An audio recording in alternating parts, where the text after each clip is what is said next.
헌법재판소에서는 이른바 검수완박에 관한 그러니까 이 검찰청법 개정안, 형사소송법 개정안을 더불어민주당이 그냥 밀어붙이기식으로 온갖 꼼수를 다 동원해서, 꼼수는 두 가지입니다. 하나는 민영배라는 사람을 위장 탈당시켜서 안건조정위원회에 집어넣은 그것이 하나 있고, 또 하나는 국회의장이 이 회기를 쪼개가지고 그래서 이른바 이 개정안이 통과되도록 필리버스터를 무력화시키면서 통과되도록 한 이제 두 가지 그 어떤 절차적 문제를 따지게 되는 것이거든요.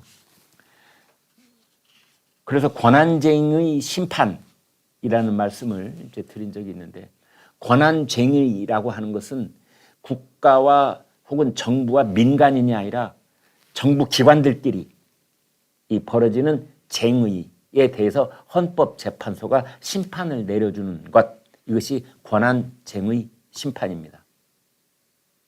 어제 있었던 권한쟁의 심판에 관한 공개 변론은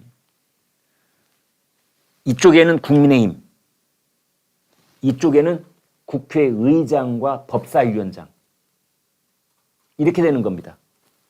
그래서 양쪽이 자신들의 입장을 디펜스한다, 자신들의 입장을 이제 변론한다, 이것을 공개적으로 진행한다. 그래서 공개 변론이 되겠습니다.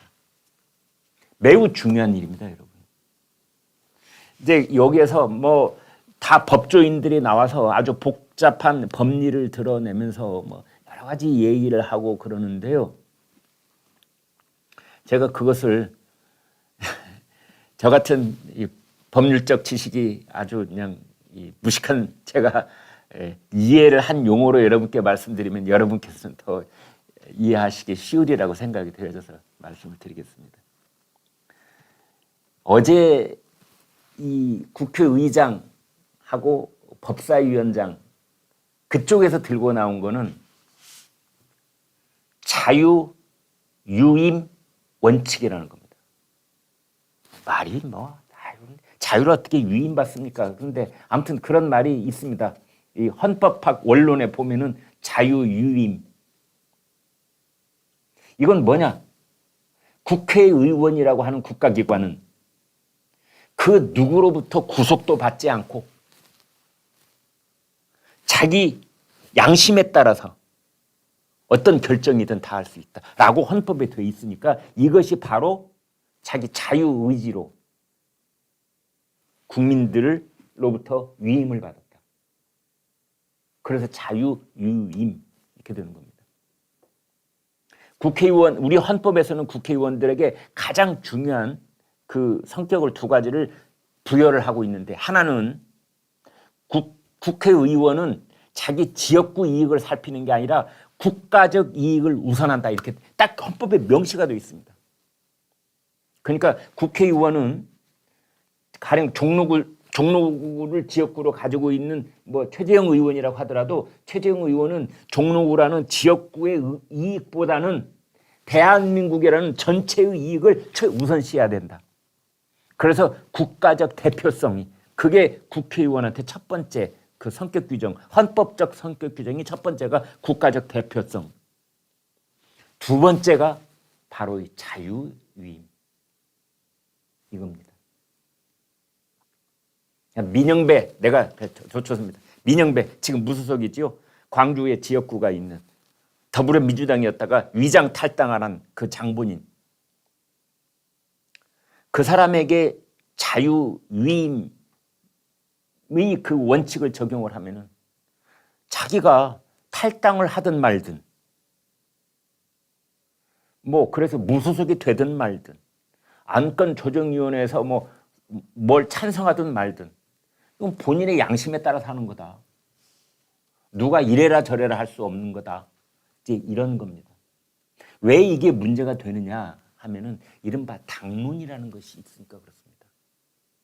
의원총회를 열어가지고 검수완박법에 찬성하는 것을 당론으로 정했다. 당론으로. 당론이라는 것은 뭐냐? 여야 다 마찬가지입니다만 우리 당은 일사불란하게 일치된 행동을 보이기로 했어. 자, 찬성을 하면 손들어. 오, 대부분 다 손들었군. 자, 여기서 이탈하면은 이제 혼날 줄 알아. 우리는 일치된 의견 스크럼 짜고 자, 검수완박법 통과. 근데 그중에 어떤 사람이 내는 양심상 기권할 수밖에 없어. 나도 법조인 출신인데 검수완박법 이건 아니야. 그러면은 대의제 민주주의를 하고 있는, 그다음에 정당 민주주의를 하고 있는 나라에서 정당이 어떤 당론을 정했는데 삐딱한 국회의원 하나가 나는 당론 소용없어, 나 혼자 할래, 자유유임 원칙에 따라서 나 혼자 할 거야, 이런 경우 어떡하느냐, 이런 문제가 또 발생을 하지요. 그래서 그 부분은 이제 좀 논란이 있기는 한데요. 그러니까 이제 다시 원론으로 돌아가서 이렇게 말씀드리겠습니다. 여기는 법사위원장 당시 박광운. 그러니까 이제 민영배가 이 더불어민주당에서 탈당을 하고 무소속이 되니까 박광운 법사위원장이 그 사람을 안건조정위원회에 집어넣은 겁니다. 이게 이제 법사위원장의 고유 권한이거든요. 그래서 일사천리로 그냥 검수완박법을 통과시킨 겁니다. 자, 이때 민영배가 한 행동을 자유위임 원칙에 따른 행동으로 볼 것이냐 말 것이냐, 이 점이 이번에 권한쟁의 심판의 핵심 요소인 겁니다. 그런데 이종석 헌재 재판관이 있습니다. 이종석, 올해 나이가 61살입니다. 평생을 이제 판사를 해왔던 분이죠. 이종석 재판관. 대구 출신입니다. 경북고등학교 나왔고 서울대 졸업했고, 그러다가 판사를 쭉 하다가 2018년인가요? 네, 2018년 맞을 겁니다. 2018년에 당시 자유한국당, 그러니까 지금의 국민의힘 추천으로 헌법재판소 재판관이 된 사람입니다. 지금 헌법재판소 재판관이 9명인데요. 다 문재인 정권 때 임명된 사람이 8명입니다.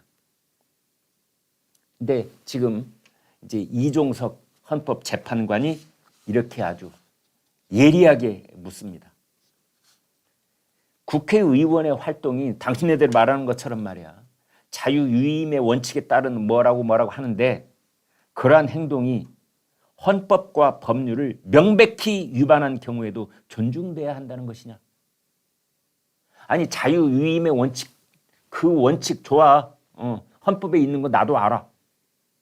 그런데 그 자유유임의 원칙, 국회의원이 가지고 있는 그 고유의 원칙도 헌법과 법률을 존중하는 한도 내에서 그 원칙이 지켜져야 되는 것 아니냐.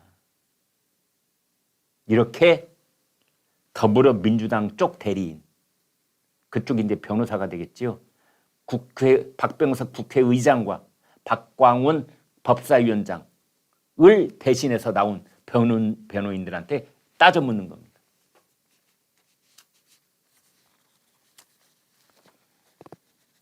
이제 그래서 그 사람들은 이제 더불어민주당에서는 그게 자유유임에 따라서 한 것이다라는 거고,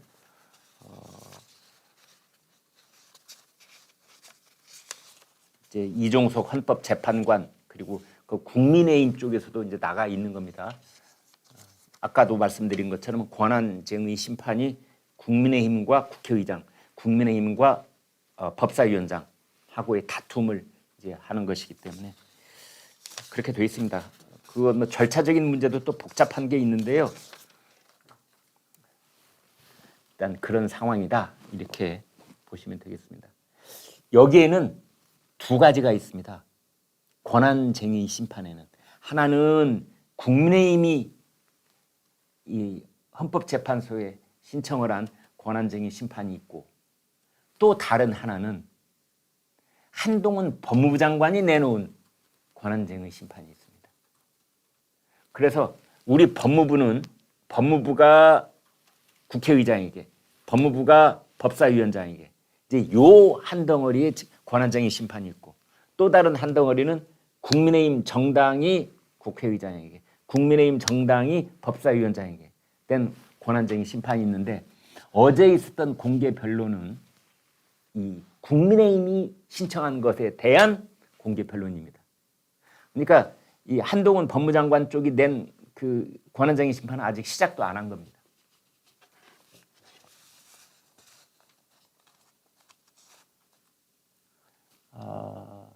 검수완박에 관한 법, 그러니까 검찰의 수사권을 완전히 박탈하는 이 법은 유예 기간이 있어가지고 국회 본회의를 통과를 했습니다만 본격적인 법안 시행에 들어가는 건 9월 10일입니다.